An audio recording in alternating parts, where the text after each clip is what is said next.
et bienvenue, merci infiniment d'être là aujourd'hui. Je m'appelle Florivine, artiste pluriel et slow. Et pour cette petite minute printanière, je vous propose de parler d'intention créative. J'ai ressorti mon carnet d'écriture pour le projet qui s'appelle Prime d'Obsidienne. Et j'ai repris ce projet là, ce mois-ci, au moment où je filme cette vidéo. Et je voulais vous parler d'une leçon que j'ai apprise, qui est l'importance de bien définir une intention créative avant de se lancer dans la création. Donc là, je vous donne l'exemple de l'écriture, parce que c'est un projet d'écriture. Mais je pense que cette théorie-là de l'intention créative est valable pour n'importe quel projet que vous voudriez mettre en place. Ça peut être un autre art, mais ça peut aussi être, mettons que vous ayez un projet associatif, un projet culturel, un projet de loisir, un projet d'entrepreneuriat, peu importe quoi. Je pense que c'est hyper important de définir une intention solide. Donc, Prime d'Obsidienne. Si vous n'avez pas suivi, il y a une vidéo où j'en parle très en détail en novembre dernier. C'est que pendant le Slow Raimo, donc défi d'écriture mais serein, de novembre 2022, j'avais décidé de me donner le défi d'écrire une romance de l'imaginaire, parce que c'est un genre que j'ai pas mal lu en 2022, et je voulais voir de quoi j'étais capable en tant qu'écrivaine. Et je m'étais fixé le défi de tirer des choses au sort, tirer des paramètres au sort, et puis d'écrire une novella à partir de ça. Et à l'époque, j'avais tiré au sort, alors je sais pas si j'ai tout là, mais j'avais tiré au sort du coup que ça allait être de la science-fiction, avec un ordre guerrier, des métamorphes, de la sorcellerie et de la magie, un culte ou une religion proéminente et une pure démocratie où chacun vote séparément. Et les types de romances c'était Insta Lost, Aventure d'un soir et Omégaverse. Et en gros, j'étais partie sur une idée, j'avais quand même pas mal débroussaillé le chemin en novembre dernier, et j'étais partie sur un space opéra avec une race alien qui a différentes désignations biologiques en plus du sexe masculin et féminin. Ça c'est parce que j'avais tiré Omégaverse au sort, et si vous connaissez pas, c'est un sous-genre de romance où les personnages ont des désignations supplémentaires, alpha, bêta, oméga, en plus de leur genre et de leur sexe biologique. Donc du coup j'avais créé toute une race alien autour de ça. Et j'avais fait les plot embryos des personnages, donc c'est-à-dire que j'avais défini quelle allait être la trajectoire des personnages, et hop, je me suis lancée dans l'écriture. Sauf que j'ai bloqué en fait, j'ai pas écrit grand chose au mois de novembre, et quand je regarde, parce que chaque jour en fait j'ai écrit en fait chaque jour des entrées de journal pour justement suivre ce défi, parce que le but de ce défi Slow Raimo c'était justement d'apprendre, c'était pas d'avoir un texte fini le 30 novembre, c'était d'apprendre des choses sur moi en tant qu'écrivaine. Et en écrivant, je me suis rendu compte que j'arrivais pas à avancer, j'étais pas motivée pour continuer ce texte. Et je me suis rendu compte que c'était parce que je manquais d'intention créative. C'est-à-dire que j'étais partie sur cette idée, on fait une romance et on utilise les trucs que j'ai tirés au sort, mais sans me demander moi en tant qu'autrice, quel genre de romance paranormale j'ai envie d'écrire, sachant que c'est un genre dans lequel j'ai pas du tout écrit dans le passé. Donc c'est pas comme si j'avais déjà des textes passés qui m'ont permis d'affiner ma plume. Et du coup j'ai bloqué, et en décembre j'avais décidé de mettre en pause ce projet, et je m'étais noté les prochaines étapes pour Prime d'Obsidienne, je les avais notées dans mon carnet. Donc mettre le premier jet en pause, m'inspirer avec une variété de space opéra et des romances à forte intrigue qui sont pas dans le genre space opéra. Ensuite avoir une phase de germination où je note ce que j'ai aimé, pas aimé dans les livres que je lis, avec des idées de pistes pour mieux affiner ce que j'ai vraiment envie d'écrire, ce qui va vraiment remettre en fait l'enthousiasme et l'envie d'écrire ce projet. Ensuite refaire du coup une structure narrative, en fait les points clés de l'intrigue, et une fois l'idée ajustée, reprendre le premier jet. Donc ça c'est ce que je m'étais noté début décembre. Et pourquoi c'est hyper important ça?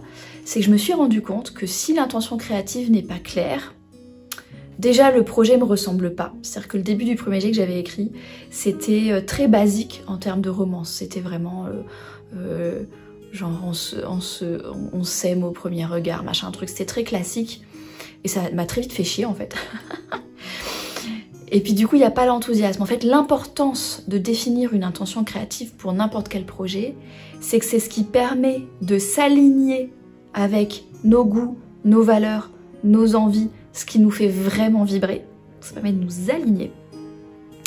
Et ensuite, une fois qu'on est aligné avec cette intention créative, ça permet d'avoir beaucoup plus d'enthousiasme, beaucoup plus d'envie, beaucoup plus d'inspiration, d'avoir cette étincelle supplémentaire, en fait, mettre beaucoup plus notre propre cœur, notre propre vie dans le projet en fait. C'est un projet qui devient beaucoup plus authentique quand on est aligné avec notre intention créative. Si vous voulez en entendre plus sur cette idée d'alignement, de mener une vie alignée, il y a un podcast que j'ai enregistré sur le sujet. Je tiens un podcast qui s'appelle Bulle Nomade si vous ne le savez pas. Et je crois que c'est l'épisode 184 qui s'appelle Une vie alignée. Vous pouvez aller écouter sur votre application de podcast préférée si vous voulez aller plus loin dans cette idée. Mais là aujourd'hui, ce que je veux dire, c'est que ma théorie, c'est que pour créer quelque chose qui est aligné avec qui on est, qui va créer de l'enthousiasme, il faut du coup consciemment poser une intention créative. Et ça, c'est un truc que j'ai remarqué en travaillant sur Prime d'Obsidienne, c'est que si je ne pose pas une intention créative de ce que moi j'ai envie de faire, je me retrouve à inconsciemment copier ou me laisser influencer par ce que une romance de l'imaginaire devrait être, ou ce qui est le plus classique, ce qui est le plus stéréotypé, ou ce qui est le plus dans l'injonction de ce que ça devrait être, et que je me retrouve à inconsciemment suivre ce sentier battu de ce qu'il faudrait créer, plutôt que de m'arrêter et de me demander, mais attends, moi, qu'est-ce qui me plaît? Qu'est-ce que j'aime lire? Et parmi tout ce que j'aime lire, qu'est-ce que j'ai envie d'écrire? Et ça, c'est un truc que j'ai beaucoup retrouvé aussi dans l'entrepreneuriat artistique, parce que depuis que je suis indépendante, je me suis beaucoup appuyée sur du coaching, sur des conseils d'entrepreneuriat. J'ai rejoint une communauté à une époque qui s'appelle le Cercle des Créateurs pour m'aider justement à entreprendre, etc. Et j'ai remarqué exactement le même problème dans le milieu de l'entrepreneuriat créatif, qui est que si on se pose pas pour se demander « Ok, quelle est mon intention créative avec ce projet ?», on se retrouve à appliquer sans réfléchir les conseils finalement d'entrepreneuriat, les conseils créatifs, les conseils de « Ah bah pour faire de l'argent, il faut faire ABC » et on se retrouve à les appliquer bêtement, pas dans le sens où on est bête, mais dans le sens sans réfléchir, et qu'on se retrouve avec un projet qui nous ressemble pas vraiment, et qui est pas vraiment authentique et où on n'est pas vraiment enthousiaste.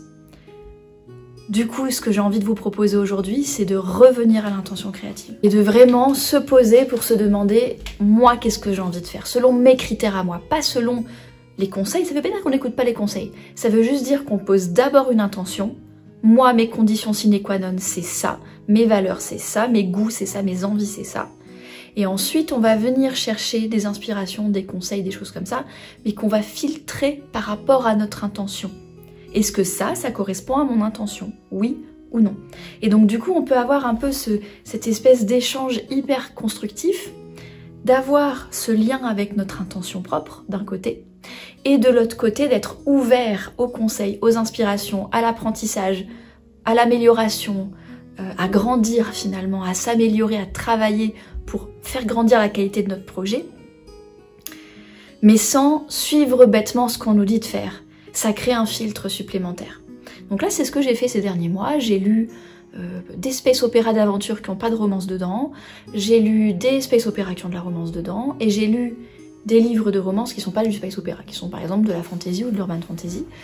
Et j'ai fait cet exercice supplémentaire d'analyse à la fin de chaque lecture, de me demander ok, qu'est-ce qui m'a plu, qu'est-ce qui m'a pas plu, et qu'est-ce qui pourrait rentrer dans mon intention créative pour Prime d'Obsidienne.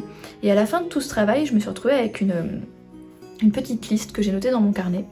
Et du coup là, pendant la phase créative de ce cycle, eh ben, j'ai recréé des enjeux de société et des enjeux personnels, et j'ai refait le plan global de l'intrigue, et je pense qu'en avril, là, je vais reprendre le premier jet de Prime d'Obsidienne.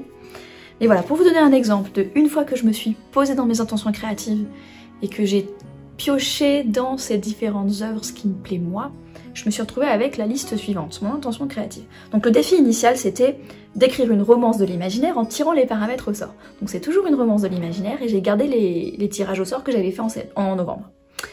Mon intention créative, écrire une romance à forte intrigue. Je me suis rendu compte que ça me faisait chier, en tant qu'écrivaine, d'écrire quelque chose qui soit uniquement sur l'évolution des deux personnages l'un avec l'autre, un peu en huis clos, et que j'avais besoin d'avoir une intrigue autre, une aventure, une enquête, un mystère, peu importe, mais une aventure autre. Et comme là j'ai tiré au sort une histoire de heist, de récupérer quelque chose avec des mercenaires, et ben du coup ça me crée mon intrigue, ma forte intrigue qu'il y a autour grâce au tirage au sort. Deuxième chose, Je veux une aventure de space opéra avec un contexte intéressant. J'ai lu beaucoup de romances de space opéra, de science-fiction, avec des aliens, et où en fait il y a zéro contexte. Enfin, le seul contexte c'est de justifier justifier le contexte de la romance, quoi. Par exemple, les aliens n'ont plus de femelles, et comme par hasard l'utérus des humaines est compatible, et donc c'est le seul contexte qui justifie pourquoi l'humaine elle a été achetée par les aliens, vous voyez. Moi je voulais un vrai contexte socio-culturel, un vrai contexte politique, un vrai quelque chose d'intéressant qui permet de faire passer d'autres messages aussi, vous voyez. Donc du coup, travailler sur un contexte intéressant. Troisième point, je voulais avoir 2 niveaux d'enjeux. Des enjeux globaux qui rendent l'histoire intéressante. En fait, mon point, c'était que je voulais pas que ce soit que la romance qui donne envie de lire la suite. Je voulais qu'il y ait des enjeux globaux autour de ce fameux contexte, des enjeux sociaux, culturels, politiques peut-être, plus grands que le couple, qui rendent l'histoire intéressante au-delà du couple. Et je voulais aussi qu'il y ait des enjeux personnels, donc des impacts peut-être de ces enjeux globaux sur la vie personnelle des personnages, non seulement du couple, mais aussi des personnages secondaires qu'il y a autour.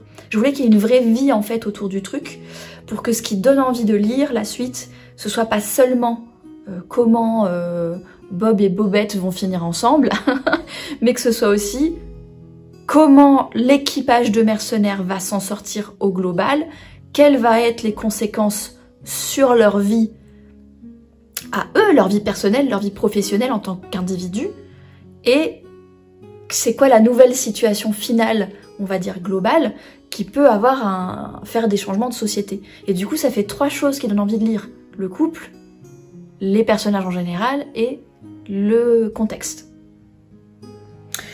4e chose dans mes intentions, je voulais que la romance soit une conséquence des aventures que les personnages vivent ensemble. C'est-à-dire non pas que l'intrigue soit une excuse pour la romance, mais plutôt que la relation de couple se développe parce qu'ils vivent des aventures ensemble et parce qu'ils apprennent à se connaître, et que du coup ils tombent petit à petit amoureux parce qu'ils vivent des choses ensemble. Vous savez, un peu comme si vous connaissez le jeu vidéo Mass Effect, vous pouvez romancer un des membres de votre équipe, et les scènes qui permettent de créer le lien entre votre personnage et ce fameux membre d'équipage qu'ont développé le BioWare, c'est des scènes qui se créent à partir de la mission principale, à partir des aventures, à partir de l'objectif que vous avez en tant que joueur ou joueuse en fait. Et moi je voulais faire un truc similaire, qui se rapproche parce qu'ils vivent des aventures ensemble, qui doivent faire des choix ensemble dans l'aventure principale. Ensuite, une autre chose d'intention, c'est que je voulais qu'il y ait un groupe d'amis avec de la camaraderie. Je voulais pas qu'il y ait que le couple comme personnages principaux, enfin comme personnages développés on va dire. Je voulais qu'ils soient dans un groupe en fait, et qu'il y ait cette espèce de dynamique intéressante de, bon c'est un petit groupe parce que c'est un petit roman, mais en fait il y ait des personnages secondaires qui soient intéressants par eux-mêmes, qui n'est pas que le couple qui vole la vedette quelque part. Hein. Et enfin, dernière intention créative, je veux que ce soit un stand-alone parce que c'était un test, hein, ce Prime d'Obsidienne, mais avec un potentiel de suite, c'est-à-dire que si cet univers me plaît, si cet univers plaît aux lecteurs et aux lectrices aussi, que les enjeux globaux sociaux permettent, si je le souhaite, si je suis inspirée un jour, d'écrire un autre tome avec un autre couple en personnage principal, puisqu'on est sur de la romance, de l'imaginaire, et c'est un modèle qui se fait souvent en romance de l'imaginaire, que j'aime beaucoup en tant que lectrice, d'avoir comme un contexte global qui évolue au fil des tomes, mais que chaque tome était un couple principal différent, vous voyez. Donc je me suis dit que je voulais poser les bases pour m'autoriser ça à l'avenir si je le souhaite, mais que si par contre je ne souhaite pas explorer davantage cet univers, que l'histoire se termine de manière satisfaisante et que ça puisse être un stand-alone satisfaisant, donc pas de cliffhanger. Donc vous voyez, en plus de tout ce que j'avais tiré au sort à l'époque, cette petite liste, elle donne un cadre bien précis pour que cette histoire rentre dans mon intention créative. Et ça m'a rendu beaucoup plus facile. Là, elle est tombée toute seule, l'intrigue. Quand j'ai brainstormé les points d'intrigue, c'est sorti tout seul, les idées sont arrivées toutes seules. Et ça, je vais conclure là-dessus, c'est un signe que vous êtes aligné avec votre intention créative quand les idées, elles viennent toutes seules. C'est qu'il y a un truc qui s'est aligné littéralement comme si, pouf, il y avait un aiguillage qui s'était fait et que du coup l'énergie passe de manière beaucoup plus fluide. Ça, c'est un vrai signe, en tout cas pour moi personnellement en tant qu'artiste, aussi bien dans mon art que dans mes choix économiques, par exemple quand j'ai créé Café aux étoiles, c'est quand je suis alignée avec mon intention créative, ça part de manière beaucoup plus fluide. Voilà, merci d'avoir vu cette vidéo jusqu'au bout, je vous souhaite une belle journée, une excellente soirée. et à la prochaine.